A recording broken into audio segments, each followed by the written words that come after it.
Sunbelt Syndicate. What's going on, everybody? Welcome into the Sunbelt Syndicate, the Coastal Carolina edition, featuring Hayden Bennick, brought to you by collegefootballdogs.com, as you can see behind me. If you're watching the video version of this podcast, part of Dog TV Network, also sponsored by Dubby. I got my favorite flavor in here with me today, Aniba Elixir. Got to say that slowly so I don't mess it up. Promo code down below, SB Syndicate, right now for the next 2 days. 20% off. Usually it's 20% off for the next 2 days with SB Syndicate. The link down below there. We want to welcome our guest tonight. He hails from Findlay, Ohio, originally. He attended and was a kicker and punter at Northmore High School in Robbins, North Carolina. And I won't lie, Hayden, I had to look that up, but it is roughly between almost equal distance between Charlotte and Raleigh.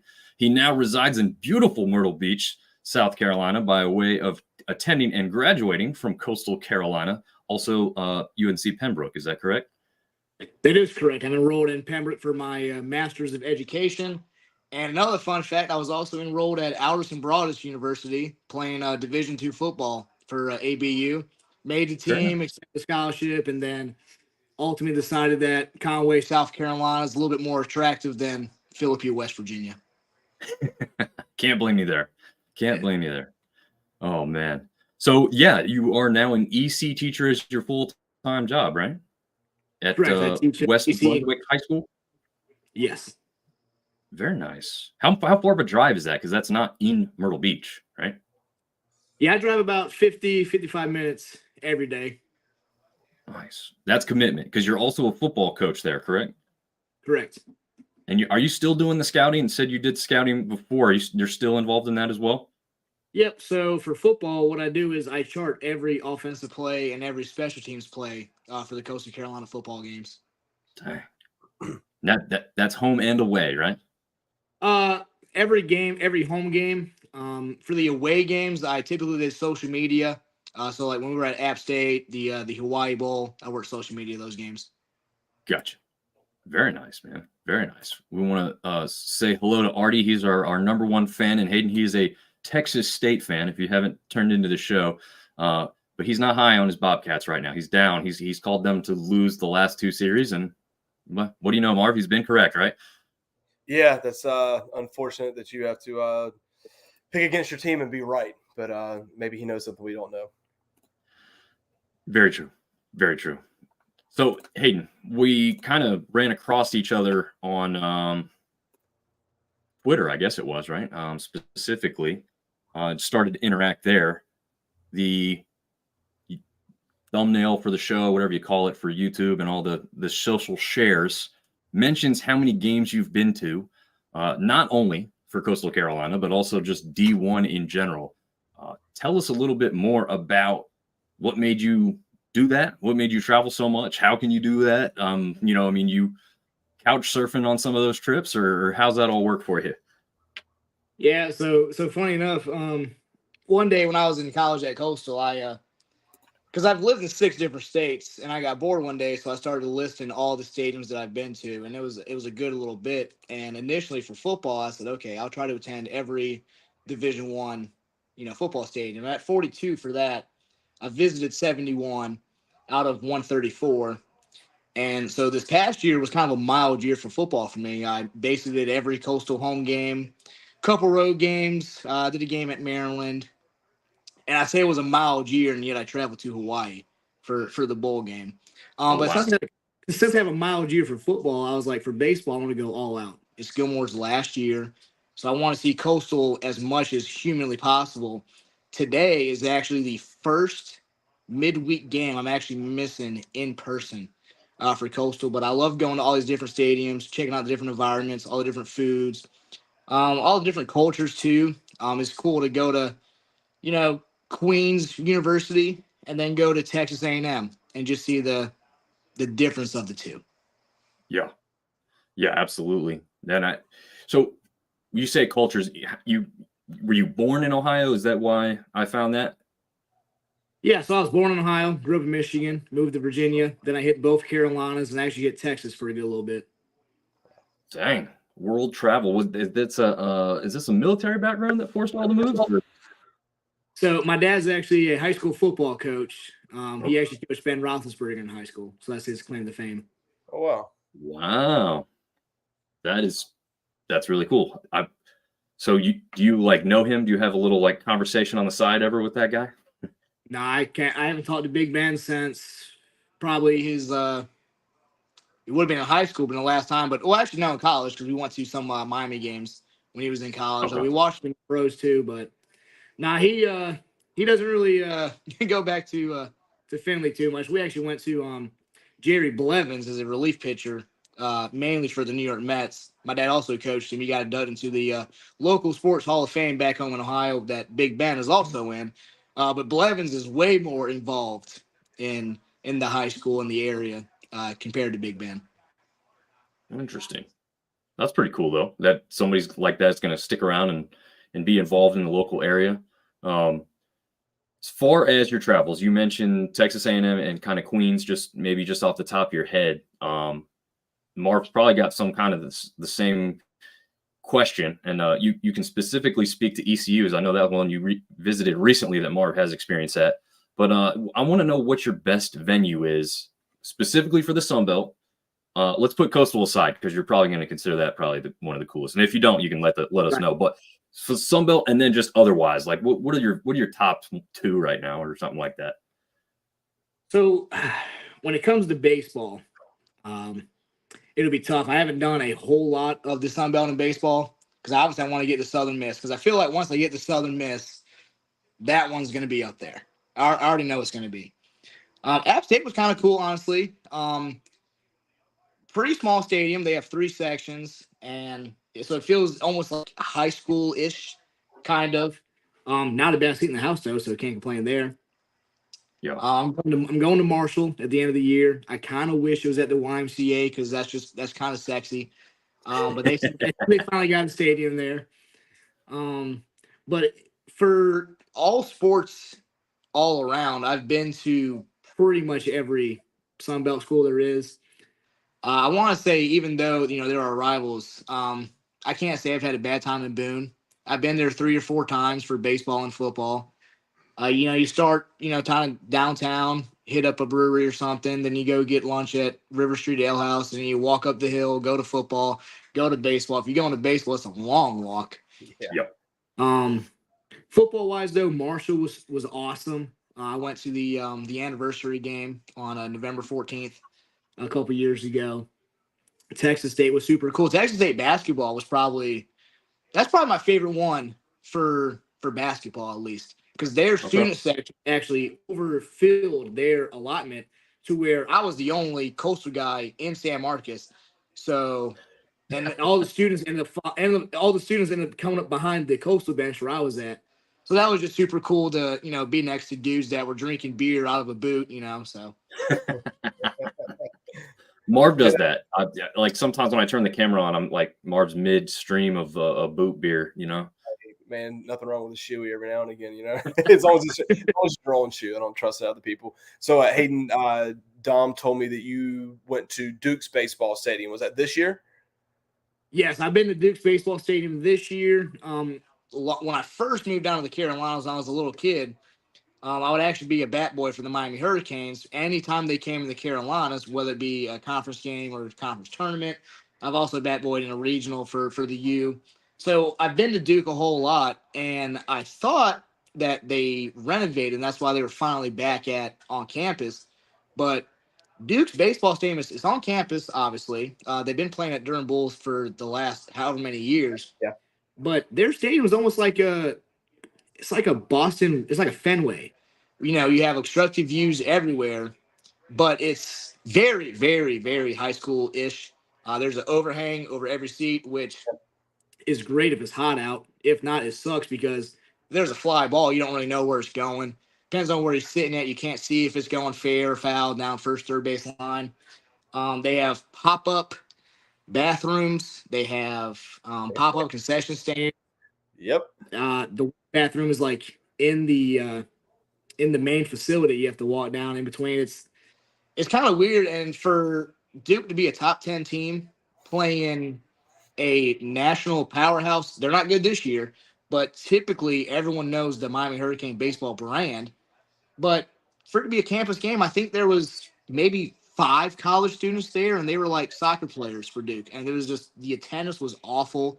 The weather wasn't terrible, but you have a top 10 program. Why are you not showing out? Same thing with Wake Forest. We went to the Coastal Wake Forest game, top 20 matchup, and I don't think there was any students there, and a couple hundred fans, if that. You had the exact same Duke experience that Dom and I had. So Dom and I went to the Duke app game 2 years ago when it was at the Durham Bulls Park, and obviously that's a fantastic facility. So we went this year, and I'd never been to the baseball stadium. And you get there, and I had the same thought as you. I was like, why in the world is a top 10 program playing in this beyond, like, below mediocre stadium with porta potties as bathrooms, and they ship food in. I don't know. I was just very underimpressed, and with the money that school has, you would have thought they had a nicer facility for like I said, their top 10 baseball program. They can make it to Omaha this year, and they're playing in a dump. Absolutely. Yeah. The thing that shocked me, and I talked to Marv about it when we first got there, is like, as I'm walking up, I passed 16 people that are throwing out fresh mulch all over the grounds. And I'm like, you can't throw some money at this baseball stadium and have a bathroom in it. That was pretty shocking to me. The field itself looks nice. The stadium, as far as where the field is at, is seemingly okay. But the stands and the surrounding little outside area of the actual ballpark itself is just like, ugh, I don't know. I was very unimpressed, and I did not expect that when it comes to a Duke facility with all kinds of private school money. It certainly goes to basketball first, football second, and baseball might not even be third. They might put more into their track team and facility than they do their baseball program. They got a lacrosse team, bud. True. Yeah, lacrosse team. Artie has a question for you. Well, first of all, he said Georgia State. He was talking about best facility because he loves to hate on Georgia State's baseball facility. Have you been to that one in Atlanta? No, because I like my life, honestly. So, good answer. Oh man, that is a good answer. So he does want to know, and this is interesting. You can talk about what you're watching in the background behind you as well. He wants to know if you've ever gotten to attend any games in Omaha. So I have not attended a game in Omaha. I'm actually watching Coastal and Creighton over my shoulder right here. Still 3-3, right, guys? Still 3-3. It looks like bottom 6. But on my resume, I do have that I hit a wiffle ball home run at the Johnny Rosenblatt Memorial in Omaha. Okay. So you've been out there. You just haven't been to a game for the College World Series or otherwise, I guess, as far as college baseball is concerned. Correct. I actually would have been there today, but flights jumped up $400, and I was like, all right, spend $600 now. And I was like, no, I'll save it in case there's a part 2 in June. That would be pretty important. Yeah. No, I agree with that. It would be cool, but like you said, midweek, that much money, yikes, that's got to be tough. All right, so we talked about your best experiences in the Sun Belt. What one may be your tops right now, either this year or ever, for anything outside of the Sun Belt baseball-wise as far as venue is concerned? So still going baseball-wise, or? Well, you can do football too. Give me both. Okay. So if it's going baseball, Florida was a pretty electric place. South Carolina was pretty solid as well. I love it when stadiums have where you can walk around the entire facility. That's usually a huge plus for me, and especially if you sell beer there, that's another plus. Even though I'm a bat boy from Miami, I love the environment down at the U. They have a guy that makes handcrafted milkshakes that are phenomenal. Environment is awesome. Fans get into it. It's not a golf match by any means down there. Football wise, top environments would have to be Michigan in the big house. Believe it or not, BYU was probably the most fun I've had sober. It was super weird. It's super weird. So a lot of my friends, I used to work for this company in Myrtle Beach that has interns, so they're kind of all over the place. So that's why I have a lot of connections with all these different cities and states. Well, I had a lot of friends that were at BYU, so there was one weekend where I did 2-for-1. I went to Utah Friday night, Utah drinks and parties. I go to BYU Saturday. It's a 10 o'clock kickoff, 10 o'clock Eastern time, 8 o'clock Mountain. So I was like, all right, we got till 8 o'clock to party. I'm like, when do the frats get together? When's the tailgate? This, that, and a third. And he goes, yeah, we don't really do that here. We just kind of like go to the game and like get milk and cookies after. And I'm like, you got to be joking me. You got to be joking. So we get to the stadium and there's like one guy grilling out hot dogs. There's not a side of alcohol, not a side of fun in the parking lot. I'm like, man, this is going to suck. And it was actually Zach Wilson's first start that game. Oh. Go in the stadium, sat in the student section. Electric. Awesome. Love every minute of it. So honestly, I think BYU and Michigan kind of compete for the top atmospheres in football. I've been to plenty of SEC though. I've been to LSU, Florida, Tennessee, South Carolina, Mississippi State. I've been to the Egg Bowl. That was super cool to see that on Thanksgiving. But yeah, BYU was one of the weirdest ones. Texas A&M is super weird too. So I'm decked out in my good stuff there, and everyone's shaking my hand, thanking me for coming out there, this, that, and a third. And they're asking me like, what do you do for a living? Like, how'd you come up from Miami to College Station? I'm like, well, I came from North Carolina actually, but I'm like, yeah, I'm a high school teacher, first year. That was last year, and they're like, how in the hell can a high school teacher afford to come out to Texas for a football game? But hey, it's amazing. Like I said, I've been to 42 Division I baseball games this year. Haven't paid for a single ticket for all 42 games, and Nice. I think I've spent around $850 all year on college baseball. That's awesome. Are you driving and crashing on couches and just kind of living by generosity of other people? Oh yeah, this year we've had plenty of days where I wake up at 5:50 in the morning, go to high school, drive 3.5 hours to Wake Forest, drive 3 hours to Carolina, drive 2.5, 3 hours to Duke, drive 2.5 to ECU, and back in the same day, and then go to work the next day. Granted, when we went to ECU, I did not go to work the next day. We got back at like 3:30 in the morning. We had a little Animal Crossing issue where a deer was feeling a little risky, and the deer lost. But oh man. How was how would you rate ECU? So I was born and raised in Greenville. I grew up going to games at ECU. The stadium's different now, but from what I remember back in the day, they were rowdy and a good time. Oh yeah, I'm glad it actually brings me to a really good point about atmospheres of college baseball. So at Coastal, for the most part, years past, we had all the frats line the outfield, and they would look up the players' Instagrams and stuff like that, and talk about their girlfriends, and they would just find all this stuff, and just go at it. And then the next day, all their stuff would be private. But always had a really good atmosphere at Coastal. And then this year, there's been a cop that's just been on a major power trip. For instance, buddy of mine was actually over the Old Dominion bullpen. Just the guy's warming up. All he was saying was, oh, that's low. Oh, that's outside. It's going to hit a guy. Oh, that's a strike. Keep it up. Keep it up. It's going to go 400 feet, but keep it up.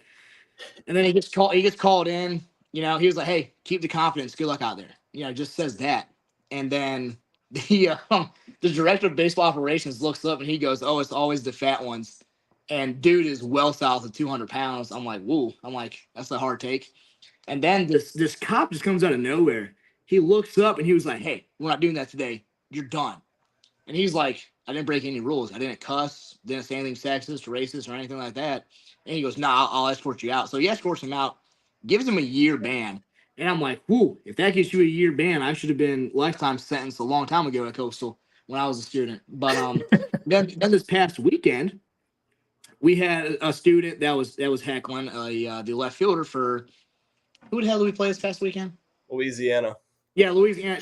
Yeah, can't wait. It's on the screen. It's on the screen for you. Oh, perfect. Watching the game here, but no. So playing Louisiana, and then from what I know and from what everybody has told me, that this fan was just mindlessly heckling, cussing every now and then.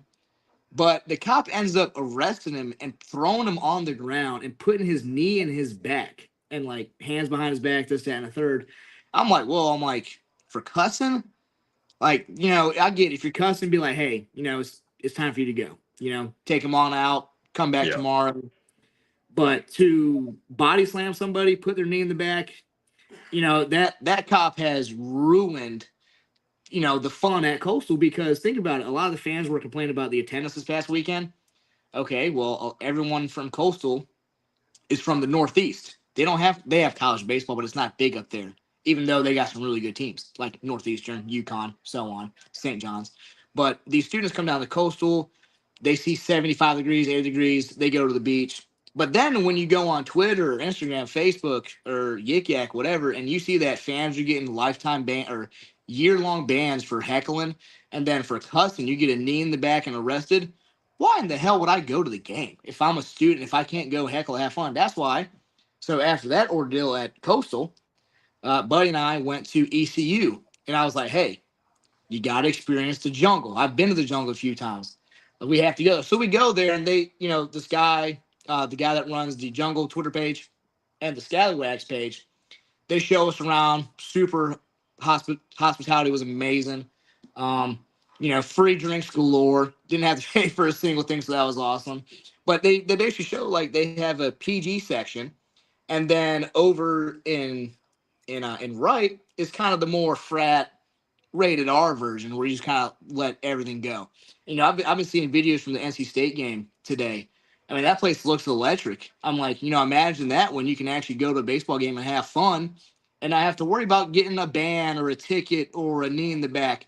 So hopefully that cop is gone for good, and Coastal can get back to that lit environment. That's why I wish I could take everyone on a road trip, because I want to show them Texas A&M, Miami, Florida, Ole Miss, Mississippi State, Arkansas. Show them those environments and be like, hey, this is what college baseball is, not a golf match like it has been previously. So that's why I'm glad I still have a voice, because I have to carry the weight because everyone's afraid there now. Yeah, makes sense. So speaking of golf matches, unfortunately, we didn't get to meet up, but I was at the UNC game versus Coastal with my son last week, right? I guess it was last week at this point. Yeah, last Tuesday.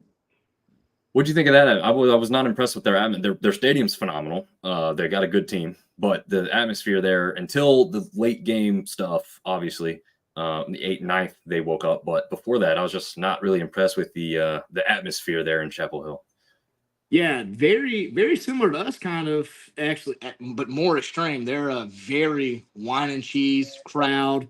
I've been to games at the Dean Dome, and it's kind of the same. It's a way older crowd. They kind of just sit there and enjoy the game. For me, that's kind of almost more like do that in a minor league park. College baseball, you got to have the environment. Like I've seen way more lively environments at minor league stadiums. But Carolina, like finally in the 9th inning, I started to hear some heckling. I was actually with the guy that runs fifth quarter ACC. We were sitting next to a lot of UNC fans. We were on the front row, and I was like, "Hey, they finally woke up." Top of the 9th. It's about time I start hearing some chirps and some heckling. But the game started 3 hours ago. Where have you been?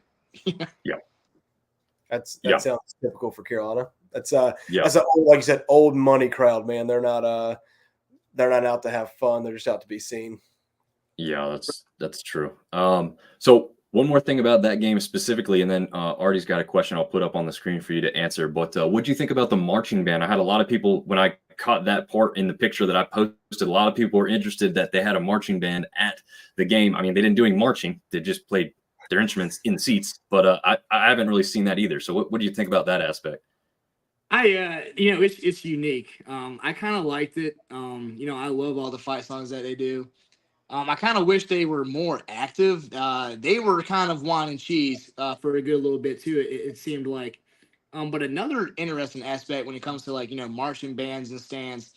So at Coastal we have 2 bat girls, 2 ball girls, and when I was a student, we would have 5 members of the dance team up on the concourse, and they would do walk-up dances to every walk-up song, or like any in between the song. They always did dances, so that was something unique that we had going on for a good little bit. So why is that ended? Do you know a reason why that's not happening anymore? Yeah. So Shit.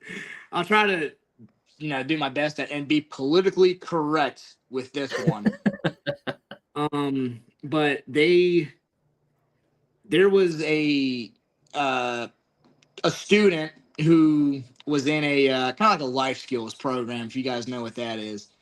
And, she would always go out to these games. And this is often what I've heard. And the girl, I used to date a girl that was on the dance team. So the information is pretty accurate when it comes to this.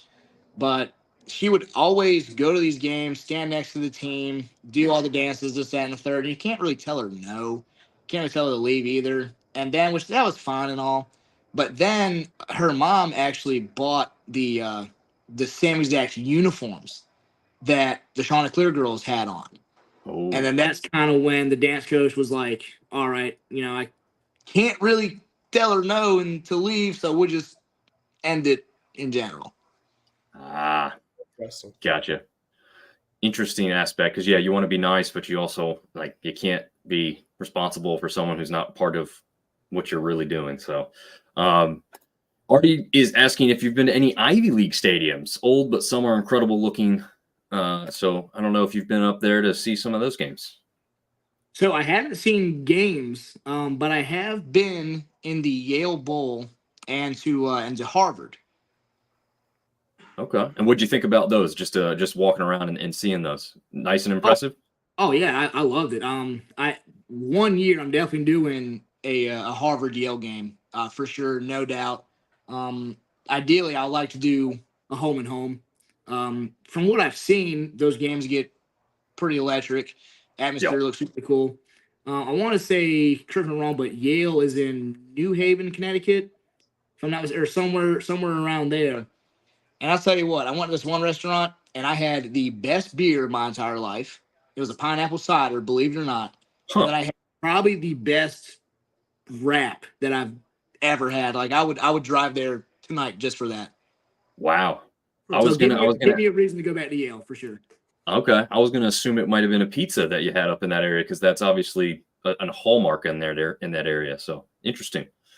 What was in the wrap? You remember specifically kind of what was in it? Oh yeah, it was one of those one of those chicken wraps, buffalo chicken. It had some kind of like Southwest sauce or seasoning to it. Nice. Super good. Super good. A lot of veggies. Nice. Artie wants to know if you've been to any service academies as well. Yeah, so I've actually only been to Navy. Come to think, been in the Navy a few times. I went to the 9/11 game, Air Force and Navy, and that was during the national anthem. If you didn't have a tear in your eye at that 9/11 game, you weren't American. I'm not gonna lie to you. That's probably one of the only games I've shed a tear at. I mean, that was super cool environment. Air Force ran away with that game, but I mean, it's so awesome to watch all the academies marching on the field, and then they do the exchange before the game. I mean, that's another, like, if I had to rank a top 5, I think solely based on that, of the 42 football stadiums I've been to, Navy is top 5 just because of that. And downtown Annapolis is awesome. But if you go there, you got to have a sideways ID. If you have the up and down one, you ain't Yeah, my boy's from Maryland. He's saying no, don't. He's saying it's mid, but I'm saying I had a great time in downtown Annapolis. Old Bay wings are awesome. There's Nice. some cooler boards there, but again, if you don't have a sideways ID, they won't let you in, because I guess Maryland law, you have to have the sideways one. So I had to fight with that one when I went there a couple years ago, but still Interesting. Well, fellow Chanticleer, TJ O'Sullivan, who actually had on during the basketball podcast, and he actually got to go out and cover the Final Four. Does a phenomenal job. But he's always talked about how big of a Coastal baseball fan he is. He's up there in the Syracuse region or area right now, because that's where he resides. But he's letting us know that Yale is in New Haven, Connecticut, because he's from the Connecticut area. So yeah. Joe is joining us tonight too. Could you rank a top 5 of schools that used COVID to escape competition? Oh man, let me to escape competition. Let me go number 1, the Michigan Wolverines for ducking Ohio State. I don't think that's the answer he's looking for. No, I think he's got a certain one at number one for you. see, my answer to that is Massimo Biscardi kicking the game-winning field goal down in Lafayette, winning 30-27. Coastal went 8-0. I think Louisiana went 7-1. Coastal beat Louisiana on the road. It's kind of where I stand on that one. Do I think that they should have had a redemption game? I mean, me as a fan, I wanted that to happen. I really wanted that game, but Here, hey, he's ranked it is what it is. We Coastal he's beat ranked them, him for you. and they're that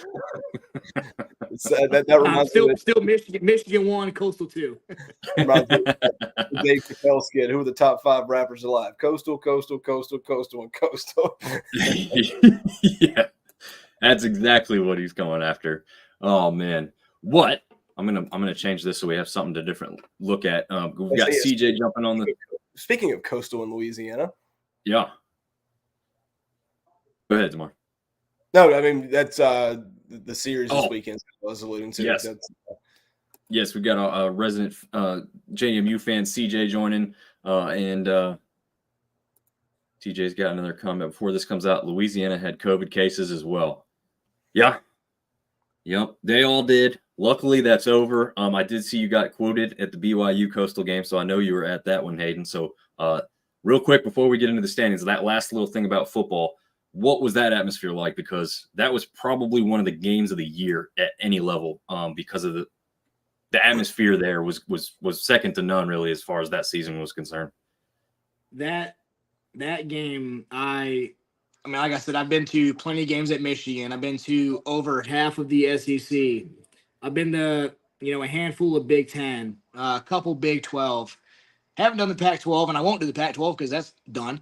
But, of all the environments I've been to, I promise you, even though there were 5,000 fans there because of the COVID restrictions, probably the most electric that 5,000 fans have ever been.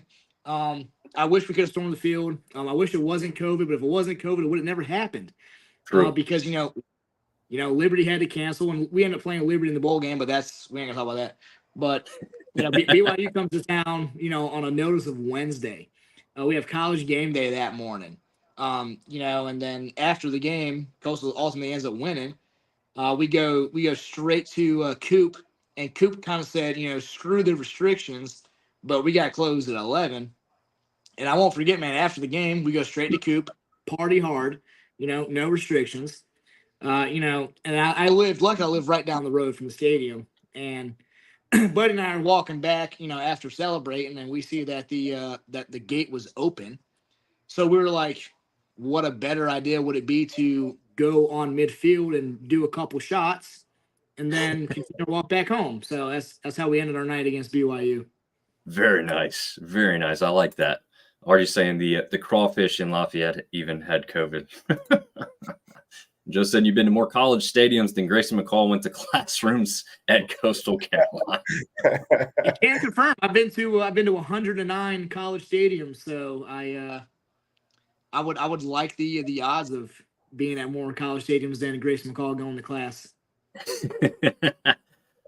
What's the consensus with that? Is a lot of fans talking about, kind of keeping interest in him, even though he's at NC State now, or is it kind of like he's gone? We're going to focus on Noah Kim as he comes in here from Michigan State type of thing. Everyone at Coastal, including myself, they're saying that I hope he throws for 400 yards a game, 5 touchdowns, no picks, but they lose and go 0-12. That's a way to do it. That's a way to do it. We've got Robert Bennett joining the show. How going to the Pac-2 game? It'll be a blast in the conference all year. Yeah. The 2 games, you could just go to one game and you cover the whole conference. It's a miracle of science. All right, so getting into the standings. I'm guessing, did you take in all 3 games with Louisiana and Coastal this past weekend? Yes, I did. Very nice. So what were your thoughts and feelings? I mean, we're going to just let you roll on this one because you saw it specifically, probably saw all of it compared to Marv and I, who didn't get to see all of any of those games, I'm sure. I know, Marv, I didn't. I kept tuning in when I could, but I didn't get to watch a whole one in entirety. No, I caught innings here and there. But, Yeah, I want to see you take it away. Obviously, I picked Coastal to win that series, so I'm not surprised. I still think Coastal's the best team in the conference until someone beats them. I think they could maybe get second in the regular season, but ultimately win the conference tournament. But yeah, how was the atmosphere? Obviously, without a cop running around beating up people, it probably could have been better. But yeah, just your overall thoughts on the series and how it went. Yeah, overall it went well. Like you said, I think we're essentially competing for second. Louisiana has a great lead on us, even though we took the series. But they played a lot of the bottom half of the teams early on, kind of winning their advantage. They got a couple pitchers. Their Friday guy, 1.90 ERA. Saturday guy, 1.91 ERA.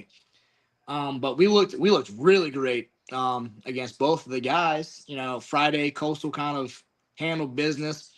Graham Brown I would say he's back, but he never left. He's just getting more key hits, more timely doubles, some big time RBIs. Blake Barthel has quieted down on terms because he's not hitting the long ball anymore. He got up to 14 homers real quick, was in like the top 5 in the nation. Really hasn't been a homer in probably about a month, but he's still getting timely hits, doubles, RBIs, getting on base.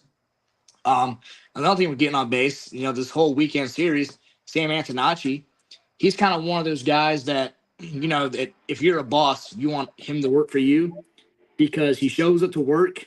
He doesn't ask questions, doesn't really say anything. He gets his work done and goes home. That's kind of like his attitude, and it works. Dude gets on base. I mean, he's actually been on base every single game this year. But when you look at the series, game 2, Coastal kind of had a really good start, first couple innings, as they did in game 1.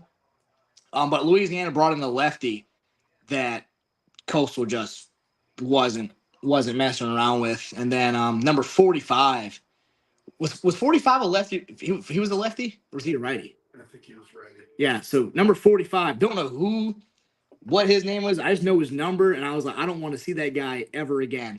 He sat Coastal down, and if he would have thrown all 3 games, which is impossible, but we might have a different scenario at the end of the series here. But when it comes to pitching at Coastal, I mean, a lot of people don't know that we don't have our entire starting rotation is not what we thought it was going to be. Over the summer, our number 1 guy, Liam Doyle, he's a lefty. He was in the Cape Cod League, had no intention to transfer. And I actually talked with the person at Coastal who's in charge of putting people in the portal. He said that, Doyle goes to the Cape Cod League, has no intention of transferring, gets poached by this Ole Miss coach that offered him a big NIL. So he's gone to Ole Miss. So there's our number 1 starter. And then you can make an argument that Matthew Potok would be the number 2 guy. He had, I want to say it was Tommy John, or he had a season-ending injury last year. He can't pitch at all this year. Then you have Morrison, same thing towards the end of the year last year, had surgery. He's out this year.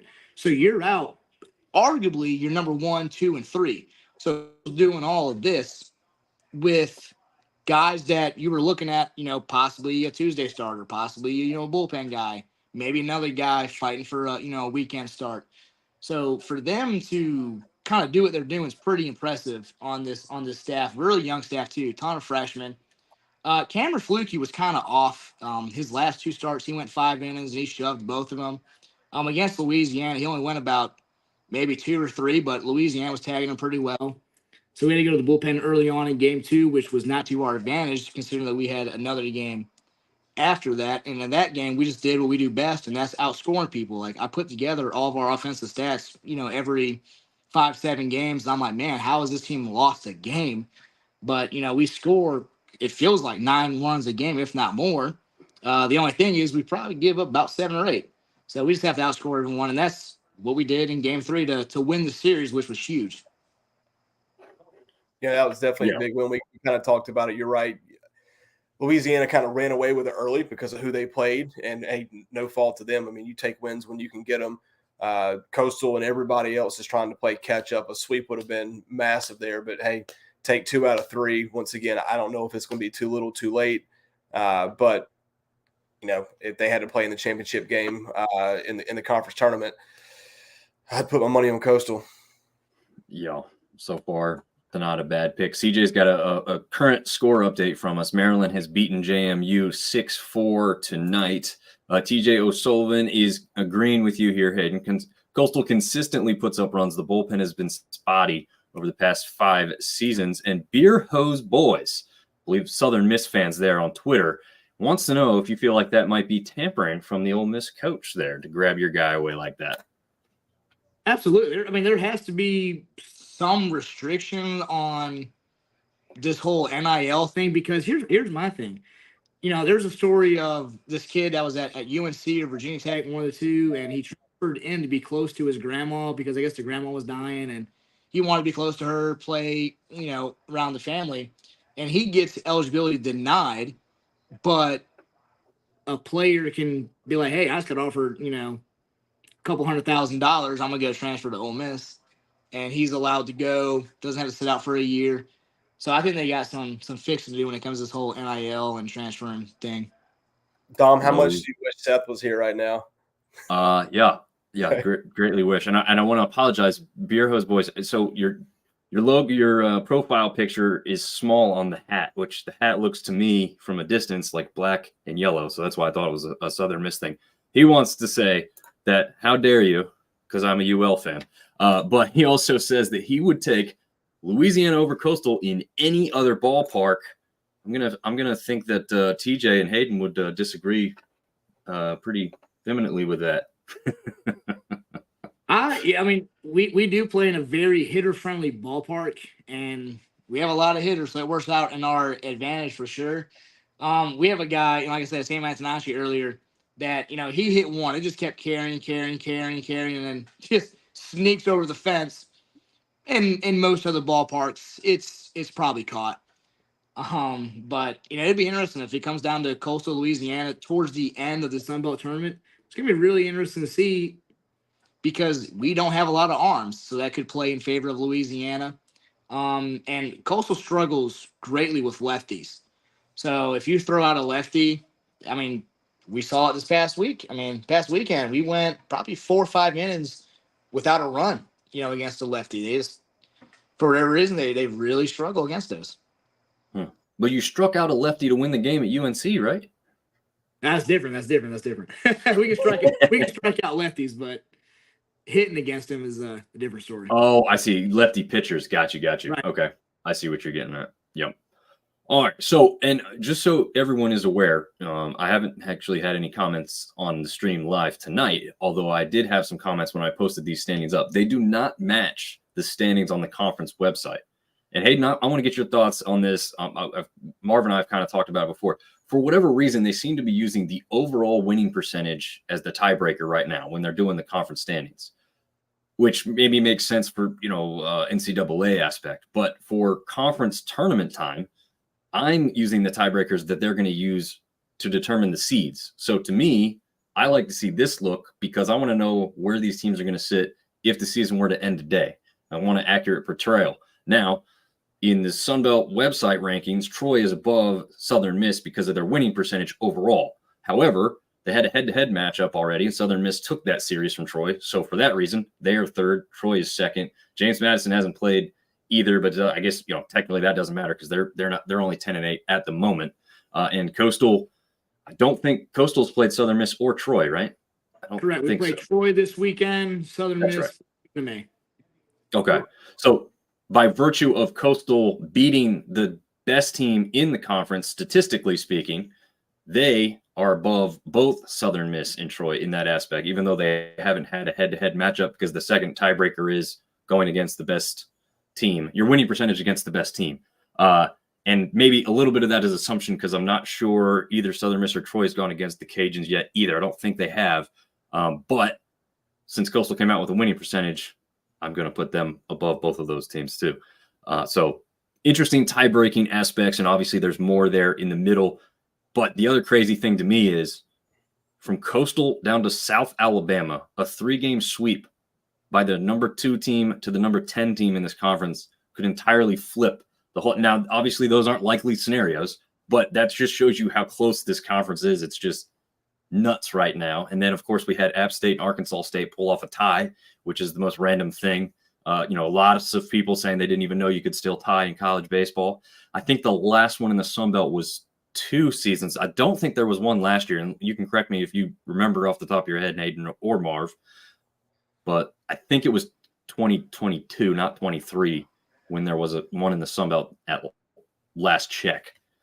Unless you were 12, I didn't think you could tie in baseball. That's when the game ended. I was watching it. I'd got home from practice, and I was like, what do you mean they're calling the game? You and I and Seth were texting like, oh, it's something about the travel requirements. I'm like, that is the dumbest thing I've ever heard in my life. Let them finish that game. Because you got to think about it. Top 6 teams basically get buys, if you will. 7 through 10 have to do a play-in. What happens if App finishes 7th because of a tie game? It's just, I don't know. I feel like you play the dang game, man. We traveled all the way to Arkansas. Let's play some baseball. Yeah. I went to comment on it because somebody else alluded to something. I think it was on one of the Reddit posts that I put up.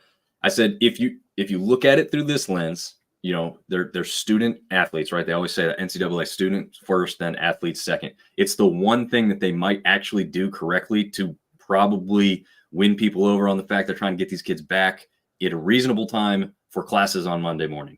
We all know that's a fallacy. There's other stuff. There's probably other reasons, like they save money or something. You know what I mean? Like, I don't know. But it's the one thing that they could point to as a win, saying like, oh, no, we're still focusing on the health and well-being of these athletes before, telling them to go out there and give it all for their school. But interesting nonetheless. Before we move on, TJ is saying the Palace is beautiful, but it is small. And Beer Hose Boys are saying, nope, USM this weekend and Troy the following weekend. That was part of that schedule conversation we just had. So we'll move into the weekend's games that we just had and then talk about some of the midweeks that are either currently going on, finished, or coming up. App State, as we mentioned, goes 2-0-1 against Arkansas State. They had those bats swinging in the first 2 games, winning the first one 20-7, second one 12-3, and then, of course, they had that random 12-12 tie, defense optional in this one for both teams, really, in that last game, and specifically that first game. Any thoughts on this one, Marv? We know our guy Austin didn't really have much going on Friday. Didn't need it with the 20-7 win, but he warmed up pretty good on Saturday and then had a pretty good Sunday as well. Yeah, I mean, obviously the bats were going all weekend. I think we had to come back from 4 down in the top of the 9th to tie that game to have a tie, which is ridiculous. Really wish they would have let him play it out, but App needed this really bad. App needs this series against Georgia State this weekend really bad. Because we got off hot and then JMU and Troy kind of slowed us down a little bit. But man, good to see him hit the ball like that. Just would have liked to have been able to finish the game and find out what would have happened. Yeah, no doubt about it. Aiden, got any thoughts on App State and Arkansas State? Obviously, kind of maybe a disappointment to have dropped a series to App earlier this season, but I guess it looks pretty good when they can put up some numbers like they did against Arkansas State. Oh, yeah, I knew going into that, the App State Coastal Series that App State can hit the ball. They're not the same App State team from years past where we would look at that and assume it was a guaranteed sweep or, at least a 2-1 series win. But they're doing really good. I mean, they can really hit the ball. When I was in Boone, same thing. They out-hit us. I want to say we scored 33 runs that series, but we gave up 36. So it's hard to win games when you give up 36 runs in a weekend, but we scored 33. At least it makes it interesting. And of course, I think the wind chill was 25 degrees. So for the Beach Boys, it was a little chilly out there. Yeah, it was definitely a cold one, that's for sure. TJ saying a bunch of football scores. App needs to talk to their place kicker. Yeah, there was a lot of football scores this whole past weekend. I kept seeing a bunch of Friday scores were way up there for a number of teams, but. Marv, have you had a check recently on the App ETSU game? Yeah, I'm watching it now. We had a really bad 7th inning. It is now 11-11 in the top of the 9th. Wow. Oh, yeah. Man. Yikes. So, fun fact, ETSU, next month, I want to say May 8th, I believe, is a Wednesday. So actually be throwing out the first pitch at East Tennessee State University. Nice. Very cool. How'd you swing that? So, buddy mine's the director of marketing at ETSU. So, Nice. Very cool, man. I've never done that. I think that'd be pretty cool to do. So awesome. Congrats on that one. Oh, that's going to be pretty. Have you done that before? I guess is going to be my next question. I've never thrown a first pitch. I've made 3 half-court shots at basketball games, though. Did you get any money for that? Like $50 at the AC tournament. 15 seconds of fame. I made SportsCenter top 10, so that was pretty cool. Very cool. Nice, very nice, man. I should have found that clip and put that up for here for tonight. Believe me, it's plastered. I was teaching school at the time, and my students found it. They watched the game, and they're like, "Oh my God, it's Mr. Bannock!" And in the video, I went to go celebrate with the mascot, and I end up going to hit the brakes, and I just end up wiping out, right on the side. Jump back up, and I go celebrate with the mascot and the cheer team. But it's on the internet. Don't worry, it's easy to find. We're gonna find it, and I'm gonna reshare it here recently now. Let's see. Artie is saying Texas State has won the run rule versus UIW, incarnate word for those who want to know what the hell UIW stands for. But they run ruled them 10-0, so Texas State gets back in the win column. I think actually, Artie, we'll get to it in a minute, but I think they won their last game to avoid being swept this weekend. So they continue their winning ways here. Arkansas State is playing Central Arkansas. I believe that game is... It's right now. I'm trying to find a score. Okay. So you can let us know that one if you find it. Hayden, while we got current scores we're talking about, any update to the Creighton Coastal game for you? Yeah, Coastal scored 3 in the first, and they have not touched home since. Creighton's actually up 4-3. Looks like going into the bottom of the 8th. But since you mentioned Central Arkansas, they got a sexy field. Like every 5 yards, one's purple and like the other one's like gray. It's super cool. Oh, for their football. Yeah, for the football, yeah. Yeah. You like okay, and Coastal's got a colored field too. You like the colored fields? You're a fan of that? Oh, I love it. So like I've never watched a Coastal game on TV that was at Coastal because I'm always at them. But I will give it to the people that watch the games on TV. It is kind of hard to watch. I've seen some highlights. I don't know if I could sit for 3.5 hours and do that, but in person is so much better. It is god awful on TV. Yeah. I don't know what it is. I rarely feel like I see a Coastal game on TV that's like bright, sunny, and nice weather. It's weird. When those happen, I'm sure I'm at another game, and that's why I'm not seeing those ones. But the ones I do see happen to be like nighttime or like fog, just like rain. I think Texas State game this past year was like a bunch of rain during that one. When it's weather like that, it is insanely hard to see for whatever reason. But yeah, I will agree with you. Having been there once and watching it, I don't even think about it when you're there live. Like it's not something that I even cared about. Like doesn't bother me at all. I will say, what is the Eastern Washington? Have you seen that one? The alternating red and black. Red, yeah. To me, that one's a little too much. Central Arkansas at least seems to not be like so bright purple that I don't know. It kind of works because it seems like a faded color to an extent, which whatever. The red and black is leading Arkansas State 7-5 in the bottom of the 7th. Not surprised. Yeah, me either. Central Arkansas like just loves to beat up on I'll put in quotes big brother because I don't know, they don't seem to have a lot of trouble with Arkansas State here lately. So but Artie's got they're traveling to Jonesboro, Texas State is this time.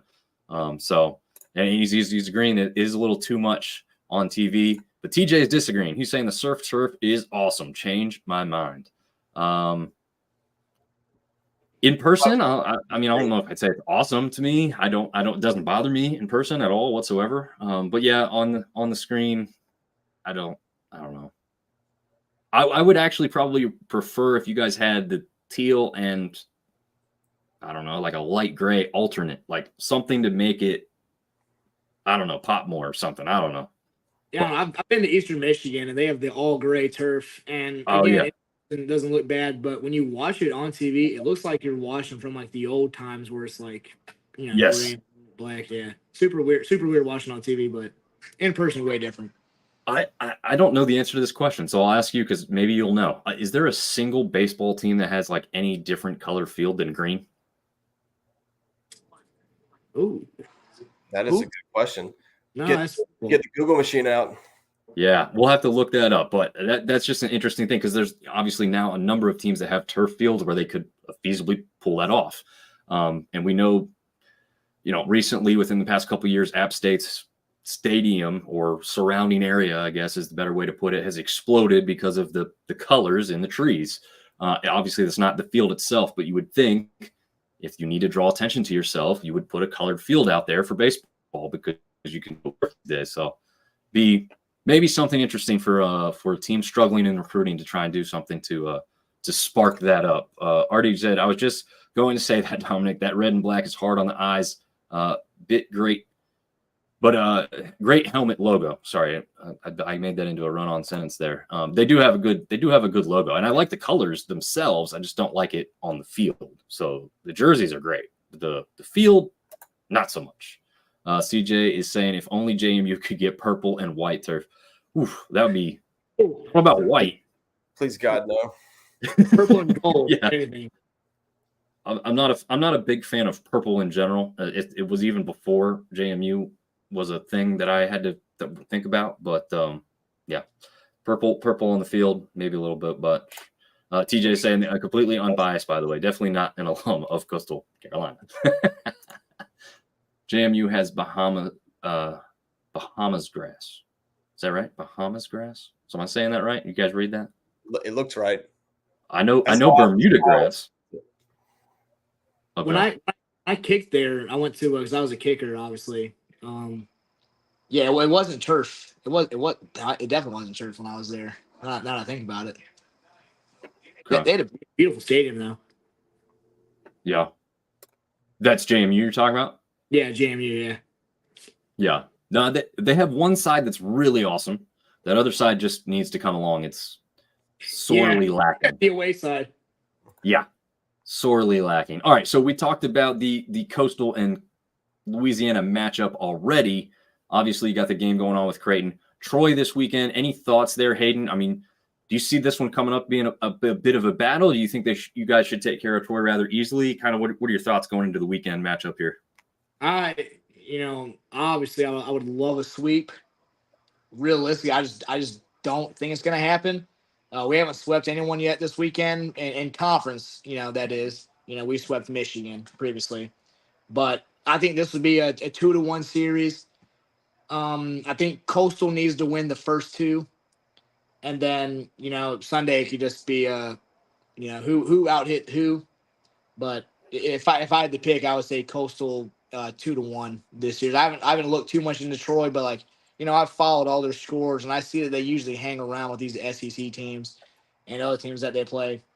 So I don't think it's it won't be a blowout by any means for either school. Gotcha. Yeah, I mean, if it is going to be a blowout, I would side with Coastal. As we've seen, Georgia State could put up some runs and got that first win against Troy this past weekend. We'll talk about that in a minute.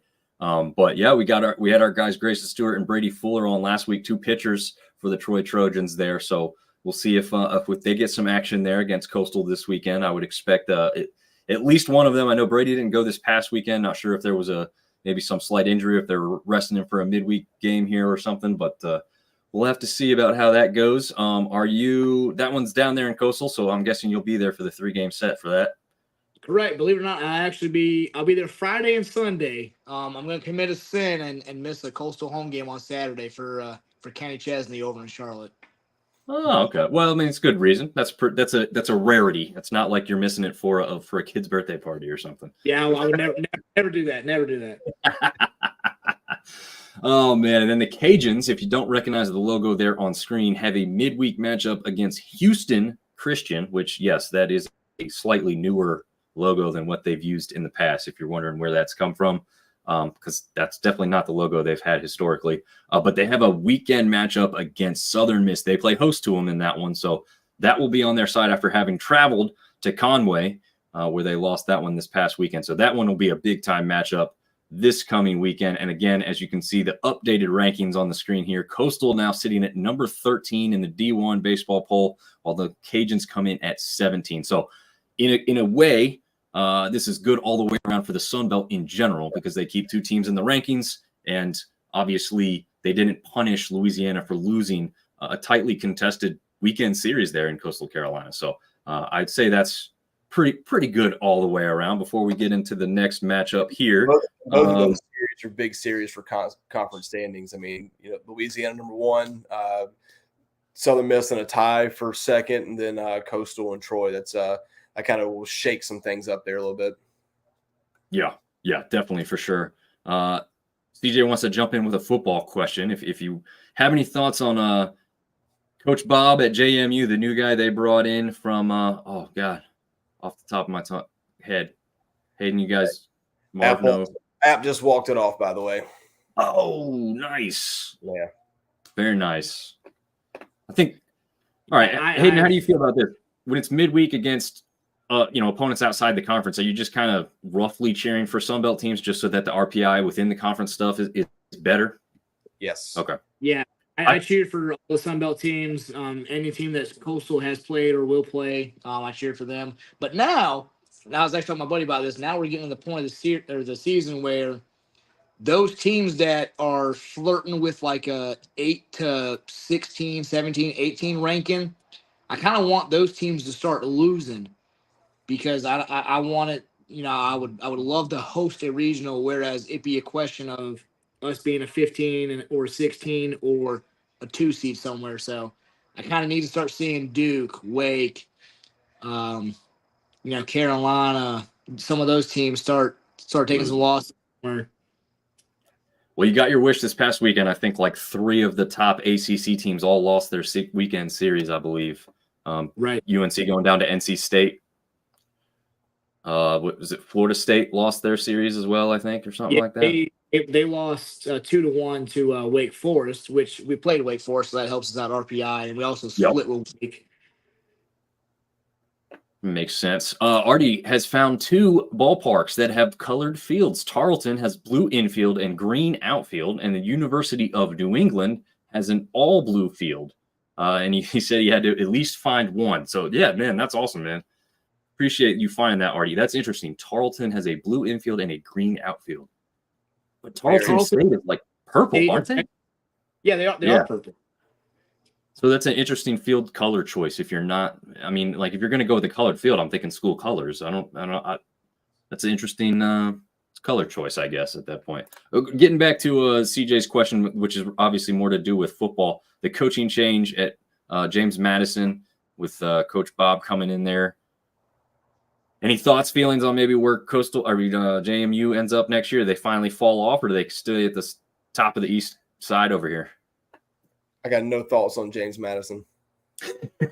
Yeah, I realistically I couldn't tell you a single thing about the new coach coming in. But I know it's hard when you get the coach's transition, but I would still, because JMU has a lot of athletes, I would still expect them to be top 2, top 3 at the least. They lost a lot of talent, though, if I'm not mistaken. They did lose a lot, yeah. Yeah, they did lose a lot of talent. They brought in some talent. This coach is very well respected, and he's going to bring in some guys, both high school recruit-wise and transfer portal guys. So we'll see what he does. I think it's far too early to make any real prediction, honestly, before his team touches the field. Chase has got a nice one to say. It's probably a troll account. Coastal sucks. So I'll respectfully show people's comments as long as they're keeping it, mostly PG-13 over here. Chase is sitting about I don't know what, 10 feet from me right now. So. Oh, there we go. That's why. All right, that makes more sense then. I got it. It doesn't have a profile picture, so I figured it was like a new account someone had just made just to post that. So I got that. All right. JMU broke the brooms over Georgia Southern, is what CJ said, and he asked us to take a look at something. I don't know if Marv got a chance. I did. There was some usual balls and strikes that were questionable. The crowd didn't agree with one, but this was at James Madison. It was actually the Georgia Southern catcher who took a appeal to the ump after a non-strike call, stood up real quickly, took his mask off, kind of started yapping at the ump. I think at that point, that was the Sunday game, I believe, if I'm not mistaken. CJ can correct me if I'm wrong. It is interesting because, going back and watching it, knowing kind of what happened going in, As CJ said, he was a former ump. I was a former official of a different sport. But yeah, I mean, I am very surprised that he didn't get thrown, because he got up into the ump's face. The coach did as he comes out. I mean, he did everything but spit in the guy's face, went chest to chest, almost face to face. And then as the ump turned around to go back to home plate, the first base guy had come down to talk to, kind of alleviate the situation. He turns and bumps him and gets in his face, and he doesn't get tossed from the game at all. They let him stick around. And I'm like, yeah, I got to side with CJ and the JMU fans on that one. I mean, at that point, it's all just anger and frustration, and you're going to do that. You got to just toss him. Just get him out of there. I don't know. I mean, it's all part of the entertainment aspect, I guess. But that's a pretty standard rule. You cannot argue balls and strikes without getting thrown out. Yeah, well, he was kept around, which was shocking, because that performance to me is, I mean, if you get that close to me and make physical contact, you're gone. I don't even care if it's baseball, basketball, soccer. If you come in and you bump an official and get in his, literally the hats had touched each other, kind of thing. I was like, nah, you're not going to disrespect me when I'm out there like that. Because anyway, ain't happening. Joe would like to let us know he would cheer for a flat tire before I cheer for Coastal. And he's hashtagging his podcast there, the Troy Boys, as he was on last week with our Troy pitchers. Chase is saying, we love you, Hayden. And 16-ounce lounge is fun with letters here, saying Tuck Fulane as Southern Miss goes up against Tulane tonight. Has anyone got an eye on that score by chance? I will look that up. But while we're doing that, just kind of want to comment on the series. Yeah, go ahead. We had talked before App got swept by JMU. I thought JMU's RPI was significantly too high, but they've swept 2 of their last 3 series.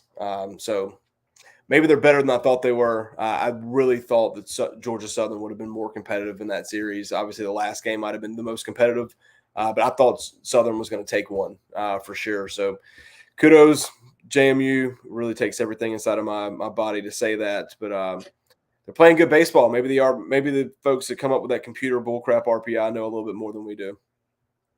Yeah, maybe they do. JMU, if you look back at it, is apparently, ever watching a couple clips from their games and highlights. They're really good at the small ball stuff. I mean, they're bunting, You don't see bunts a whole lot anymore. You see it more in college than pros at this point. But South Alabama pulled off like 5 in a row the other night when I was watching that game, which was phenomenal. I don't think I've ever seen any baseball team at any level pull off 5 straight bunts and succeed in that aspect. So interesting. But JMU just well-rounded, I guess is what I'd say when it comes to that. And then Artie is saying he's got to apologize. It was not Tarleton. It was actually Commerce. But they are, I believe, down in Texas. Actually, that was a team that football-wise came up and played ODU earlier this year for football. So to answer the previous question, Southern Miss is beating Tulane 7-4 in the bottom of the 6th. Awesome. That's a good one there for the Golden Eagles. Team. Yeah. Joe saying JMU, owner of 0 conference titles. Hashtag who cares? CJ was letting us know it was the Sunday game. And Artie's asking, will the Sun Belt Conference issue a punishment? It's interesting. I mean, I don't know if I'd go as far as a punishment. It just should have been taken care of immediately there on the field. He didn't shove anybody or punch anybody or push anybody, but he did make physical contact, trying to exude his dominance over an ump, I guess. I don't know what those guys try and pull off there. But yeah, CJ's probably right. It's probably paperwork that's just not worth it, but he's saying you definitely can't touch them. And Robert is saying you're not going to get a call the rest of the night after that. Yeah, well, with JMU winning 8-4, maybe they didn't. Georgia Southern had a midweek matchup against Mercer tonight. As we heard from CJ already, Maryland took care of JMU 6-4. Each team matching up this weekend. Georgia Southern with Marshall at home down there in Statesboro. JMU travels to Mobile to face South Alabama in that one. Oh, man, I don't know. South Alabama is a little dangerous. They just won their weekend series against Texas State 2-1. So maybe that one's a little bit more competitive than some people may think going in. I would favor James Madison to come out with at least a 2-1 victory in that one. But as Marv just said, I mean, they've swept their last two. Maybe they keep that train rolling. Yeah, I don't know about that, but they're playing good ball in that Georgia Southern Marshall series. Maybe Georgia Southern gets ripe, as we've talked about. I'm surprised how low Marshall's record is. Marshall's got 2 stud pitchers, and one of those guys can shut you down at any moment. Their Saturday guy, I can't remember his name, but he's been pitcher of the week like 3 or 4 times already. So be interesting to keep up with that one. Yeah, very much so. Hayden, any thoughts on these fine teams that you love so much? So speaking of Georgia Southern, I actually forgot to mention it early on. I've been to Statesboro a few times. Love their facilities. Another place that even for the Coastal games that I've gone to there, great crowd, very hospitable towards me and my family when we go down there. That's interesting. Oh yeah, always, dude. They invite us to their tailgates. I mean, yeah. Have this logo on your body, and you will not get the same experience. It'll be a nightmare. Nope. Yeah, I figured. I mean, I've done the same thing. I went to a Tennessee Florida game in the swamp, and I wore Tennessee stuff, and I got 4 free beers in 15 minutes. So I don't know. Maybe it's just maybe I look like I like the party, so people invite me to all their tailgates. Same thing with JMU. JMU invited me to their tailgates, and we're doing like 5-6 shots of moonshine. I'm like, oh my god, this stuff is smooth. I'm like, what's the proof on this? And this lady goes, oh, like 125, and I'm like 5 shots deep at this point. I'm like, but gotta start eating the bread at that point. Yeah, I made it through the game. God bless. But unfortunately, because we got blown out like 47-7 or something crazy like that. But I think JMU swept Southern, correct? I'll have to. I know they swept App, and they just swept. They just swept Southern last weekend. Yeah. Yeah, that's pretty shocking to me because Georgia Southern's a pretty good ball club. We went down to Statesboro, we took 2 out of 3 down there. That shocked me, but JMU is pretty hot. I mean, their RPI is top 25, but they're not considered a tournament team right now. But here's my thing: you love the RPI so much when it comes to all these other teams, like, oh, their RPI is 7, they have to be a regional host, or oh, they're top whatever. But then you look at GMU like, oh, that's a fluke. They shouldn't be that high. Hey, if you're gonna ride the RPI like that, then keep the same energy when it comes to GMU, ODU, and all these other teams. But South Alabama is a team that I think is pretty solid. That GMU South Alabama series is gonna be a 2-1 series. I think same with Southern and Marshall. I don't know. Southern's kind of let me down this year. I thought they were gonna be a lot better than what they have been. So I think any other year I probably pick Southern 3-0, but I think this would be like a 2-1 series as well, but I think Southern wins that series. I agree. Nice. Yeah. CJ saying, I missed the first one. He said, at least App State softball and baseball can relate to a JMU sweep. Little trash talk there. And he says he had some water thrown at him. I think he said before when I had this conversation with, I think he was with one of his daughter maybe. So yeah, I mean, there's some places you don't want to wear the wrong colors in this conference, but for the most part, we've had some decent experiences. Do you have anything run-ins when you've been up at App State when you were wearing your Coastal gear? So, funny enough, the first time I went, and this is when App State kicked the game-winning field goal. I had, and I can't repeat it, but I had so many FUs, F Coastals, this, that, third, and I think the best one was that I would have, female students come up to me, grabbing me by the shirt collar, getting in my face, saying F Coastal, F this. And, of course, I would say some smart stuff back that I probably shouldn't have said. I'm not going to repeat it. But so I messed up. I bought tickets 4 rows behind what I thought was the Coastal section, but I read their old seating chart. So I was 4 rows behind the App State student section. So that was a character builder. Nothing can ever offend me ever again. And then, but when I went for baseball this past year, and I went for football last year when Coastal had the walk-off field goal, very, very mild. Like, I went out to the bars. I went to Ale Street and another brewery in this place is downtown Boone. Nothing ever got said to me. This my past 2 times in Boone for football and baseball. So don't know what's changed, but I know I got it the first time I went to Boone. Yeah, I was I was surprised with how rowdy the crowd was that night, but that a weekend or a weekday game like that, Yeah. the intensity was there.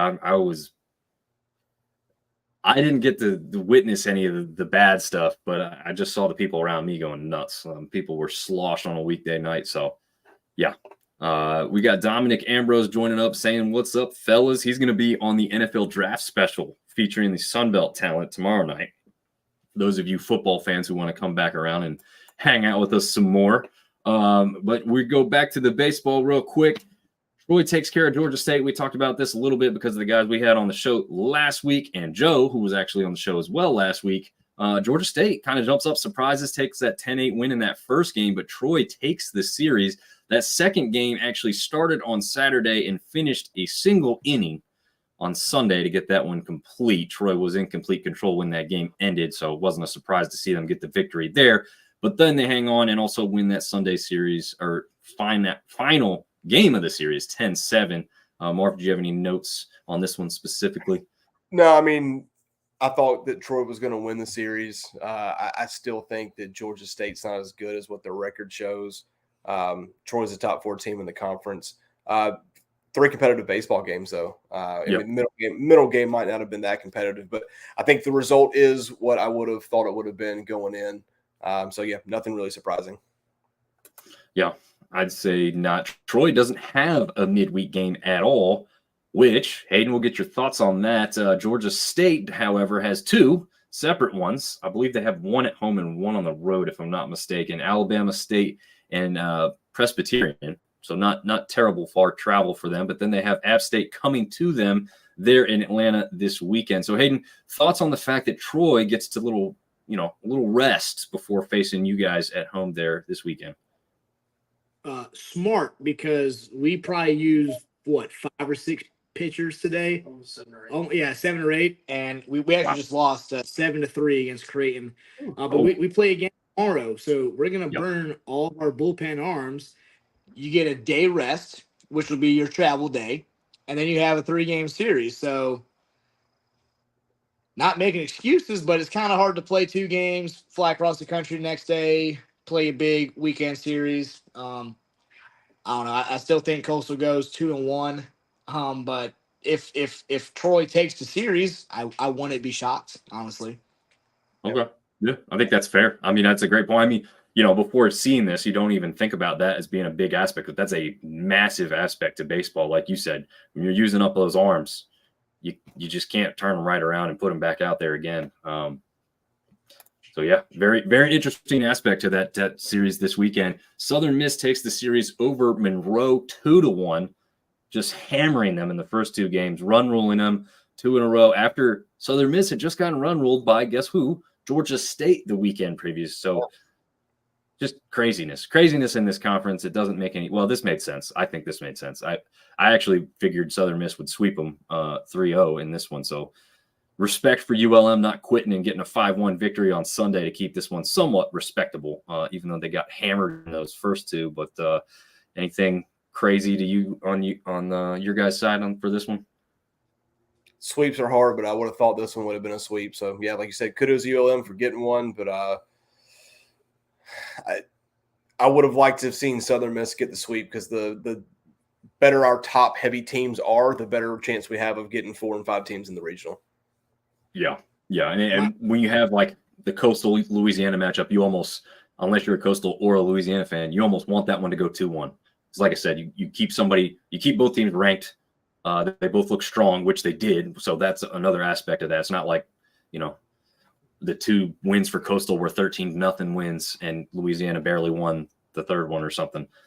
Just a respectable series for both teams all the way around. This one, not really the same in that regard, but like you said, Southern Miss getting a sweep would have gone a long way for, a couple of reasons. They are going against Tulane, as we just heard. They have the Cajuns on the road this weekend at number 17 there. ULM has Little Rock in midweek, and then they travel to ODU. So interesting one there. I think probably everybody here would favor the Monarchs in the ULM ODU matchup. Yeah, yep. Head nods. Okay. So what thoughts on the Southern Miss Louisiana matchup? This second straight week of a real tough opponent for the Cajuns here after a great start to the conference play. I'm gonna go 2-1 Cajuns just because it's in Lafayette. If it was at the Pete, I'd probably go 2-1 the other way. To be completely honest. Give me 2-1 Southern Miss for the brand, because I think the Sun Belt really needs Southern Miss. They keep putting themselves in that situation of making a regional and then they drop a game that they shouldn't. So I think this would be a chance for Southern Miss to beat Tulane. I think they're up by 3 right now, and then if they can take a series at Louisiana, I think that adds on Southern Miss back into the regional aspect of maybe get them in, get ODU in. I still think JMU should get in, but a lot of the experts don't think so. So I think the Sun Belt needs a Southern Miss series winner, because I think Louisiana will still get in regardless. And as a Coastal fan, if Louisiana dropped that series and you pick up a series win, you chip away another game or two. Exactly. True. Very, very true. Yep. Multiple reasons for Coastal fans to be rooting for that one. ODU beats Marshall 2-1, and I thought it was a very respectable series. Obviously, that last game got away from Marshall, but they take the first one 4-2. They hammer out a defensive battle, really, in that second one, and ODU comes away with that 3-1 victory. And ODU bats wake up on Sunday to take that 12-2 victory, and ultimately the series in that one. Marv, do you have any notes on those guys? Well, I mean, so Marshall's Friday and Saturday guys are studs, and their Sunday guy. I mean, we saw what App did to him on Sunday. I think we had 12 runs in the first inning. Listen, Marshall, if they can get the bats going with the pitching they have, they'll be fine. They just haven't been able to put it together. But like you said, I think everyone would have expected for ODU to take 2 out of 3 on that one. But Marshall's got pitching that's going to keep them in their Friday and Saturday games. Makes sense. Hayden, any thoughts on that one? No, I mean, he pretty hit it well on. I'm pretty high on ODU and Marshall.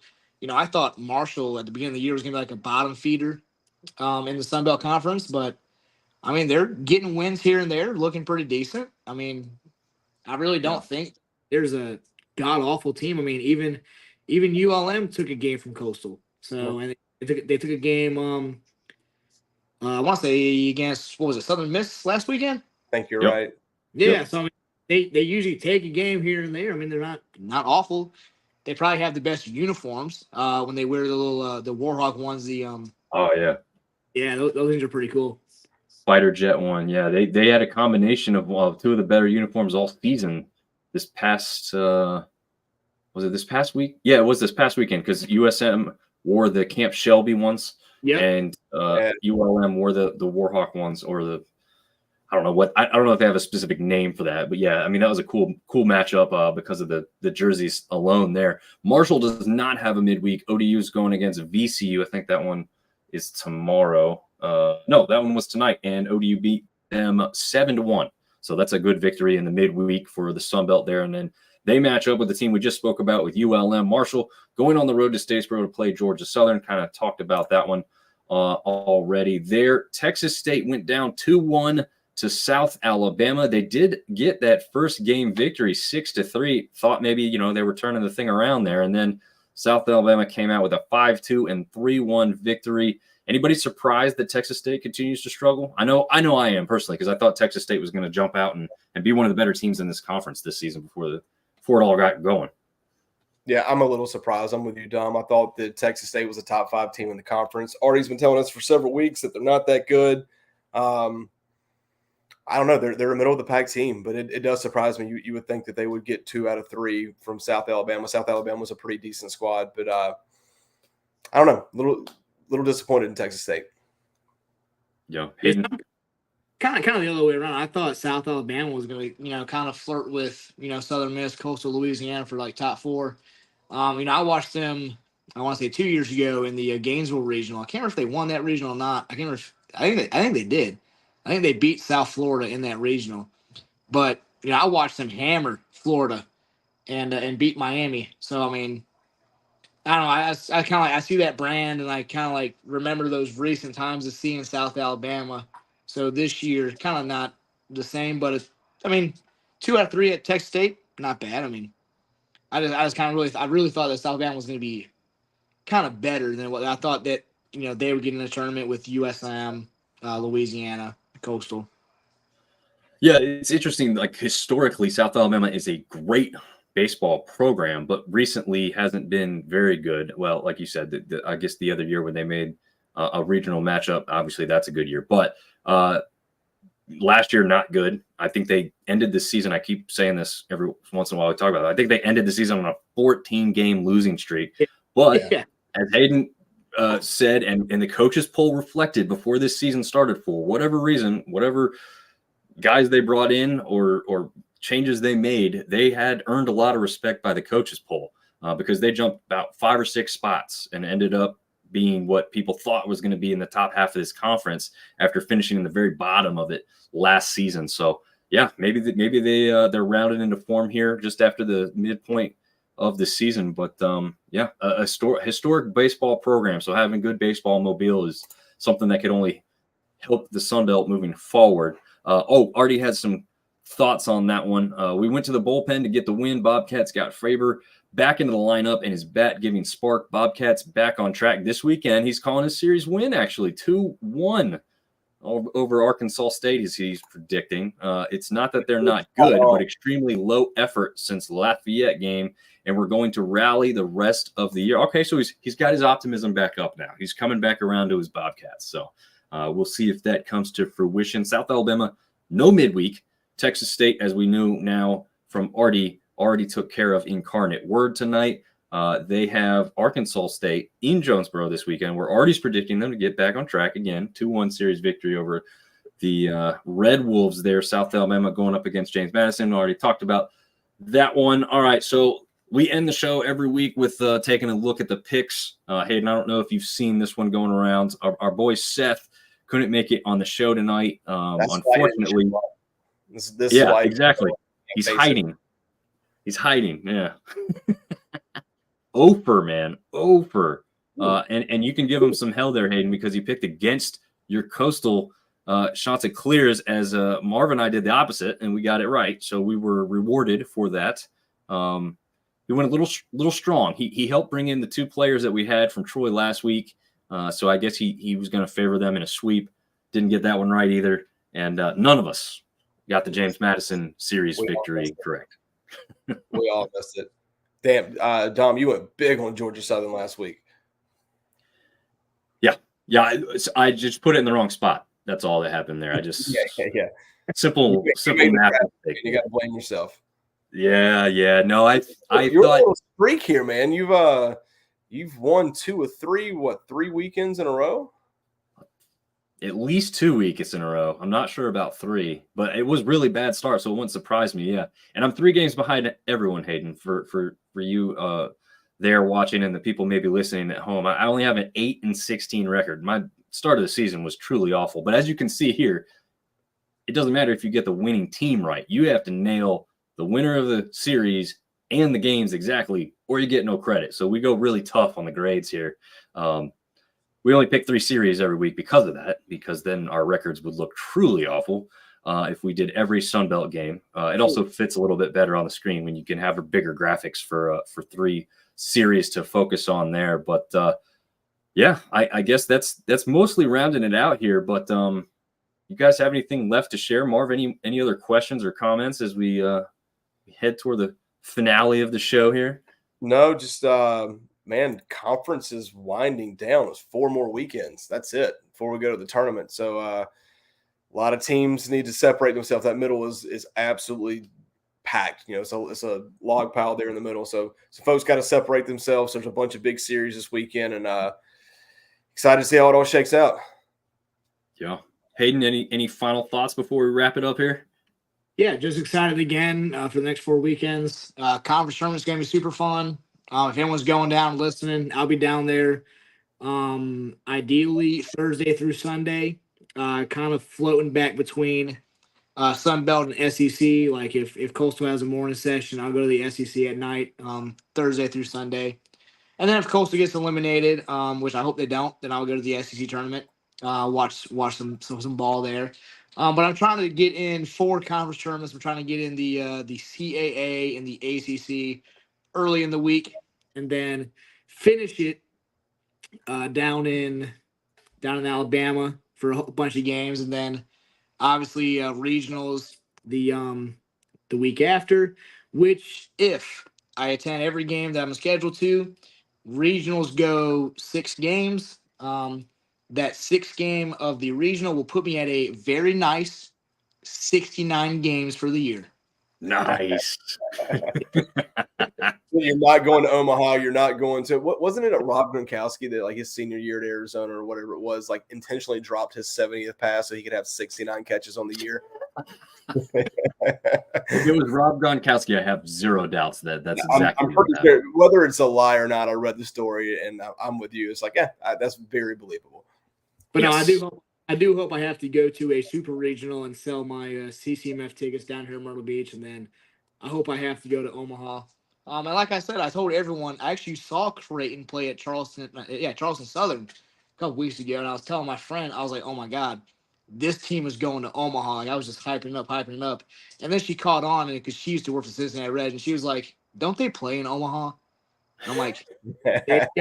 Like, I was like, they're my sleeper for Omaha, them or Lamar, but Oh man, that's awesome. Oh man, well, I had a blast, man, learning all these things that we did from you tonight, just hearing about your travels, your journeys. Thank you for making the time and coming on here and having a good time with us tonight. And be sure to get your W down below, 20% off, guys. That's a big deal. They usually don't go that far. So SB Syndicate at checkout. Again, I'm using it as a soda replacement for those that like to do that. Like the girlish figure here. We got to keep that going on. So I'm trying to do that. Yeah, exactly. And for those still with us, be sure to check out the NFL draft special as we talk mostly Sunbelt, but obviously we're going to wrap it into just talking NFL straight talk as well. So it should be a good time tomorrow night. I'm going to try and get some sleep somewhere in between this and going to work full time tomorrow. So yeah, thanks for tuning in. We really appreciate it. And we'll see you guys later. See ya.